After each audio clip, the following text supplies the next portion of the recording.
Welcome to The Report, I'm Glenn Dunks. The question of big budget films versus indie productions has always vexed the Australian film industry. Big films cost a lot and carry big risk, and not all of them succeed.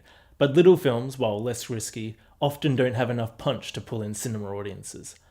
This week we talked to two highly experienced Aussie filmmakers, Margaret Fink and Emile Sherman, who together produced Candy, starring Heath Ledger, Geoffrey Rush and Abby Cornish. Emile has also produced Rabbit Proof Fence and The King's Speech, which won him an Academy Award. Meanwhile, Margaret is best known for The Removalists and My Brilliant Career. What do you think this is about? Sunday lunch. It's a pretty simple thing. But with you two, there's no such thing as simple. You're lying. It's the drugs. The drugs always come first. Hey, no, that's not true. We're doing really well now. Do you have any idea what you have done to my family? To me? What happened to that beautiful little girl? What happened? What happened? Can't you see? Don't you understand? I have been clenching my fucking fist since I was 6 years old. Look at my fucking fist. Look at them. Look at them, you fucking bitch. Don't you understand? Okay. Margaret started making films in the 1970s. As a fan of the big screen, she regrets that cinema attendances are shrinking. The way films are seen now, technology has revolutionised viewing completely, and I wish I knew more about that, but the old fashioned form of exhibition is now, it's not defunct. I mean, the cinemas still have an audience, but once kids started making films with their telephones and Tropfest took over and small films gained a good deal of prominence, filmmaking is now an intoxicating activity that most kids want to have a part of. I've checked things on YouTube and iView, but it's not as satisfactory to me, but that's probably just a matter of habit. And I do like the big screen. I don't know for how long cinema viewing and cinema release will continue, frankly. My husband isn't dead. He left me for someone else. Left me to live the rest of my life with the shame of being neither wife, nor widow, nor maid. But why should you be ashamed? Marriage gives us respectability, dear. As you learn. No, that is just what men want us to believe. Stupid idiots like Frank Horden. Well, I won't be caught up in it, not by him or anyone.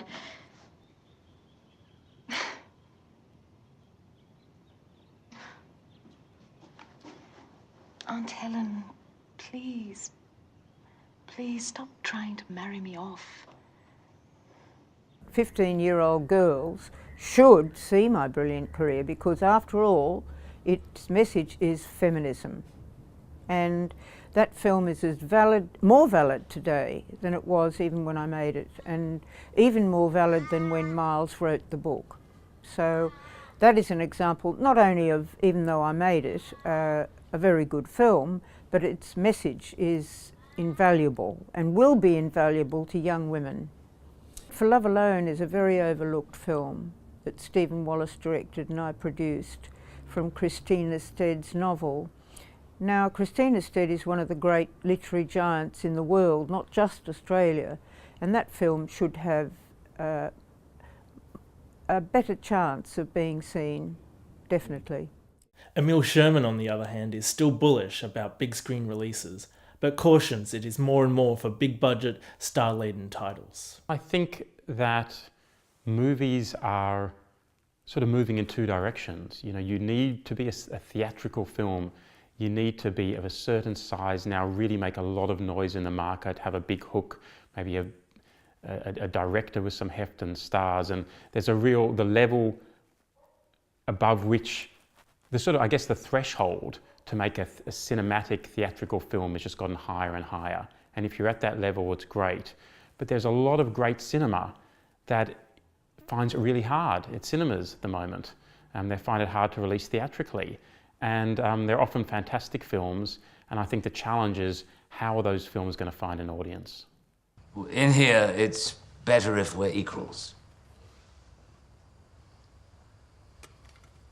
Well, please don't do that. I'm sorry? I believe sucking smoke into your lungs will kill you. My physicians say it relaxes the throat. They're idiots. They've all been knighted. Makes it official, then. My castle, my rules.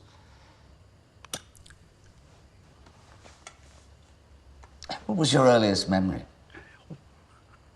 What on earth do you mean? Your first recollection? I'm not here to discuss personal matters.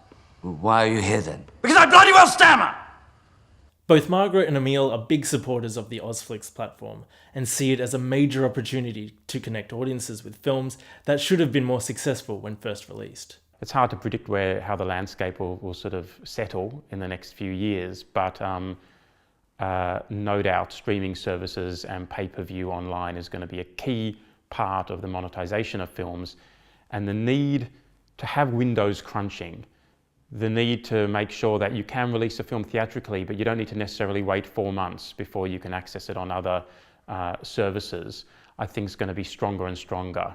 I do applaud the idea of making available films which, a lot of films, in fact a couple of films I've made, are not, have not been exposed enough. And naturally I'd say that I think they should be seen. It is haphazard, really, how some films can be overlooked. I think Ozflix is going to really create a great place for itself in the Australian industry. We have an incredible tradition of filmmaking and filmmakers in this country, but the rights are all housed every which way in distribution companies, some of which are gone bankrupt, some of which are around in different forms. Rights have reverted to the filmmakers. You don't know where a lot of this content is, and to have one service, one hub that aggregates all of this and makes sure that the history of Australian cinema and current Australian cinema sits together is an incredible asset for our industry. Well, I think Ozflix will be beneficial, not only just for Australians, but for overseas viewers as well. We are still on the great Aussie film hunt. If you have produced an Aussie feature film, please get in touch with us now at admin@ozflix.net.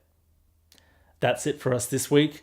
To keep up with everything Ozflix, leave your email address with us at the Ozflix homepage, ozflix.tv.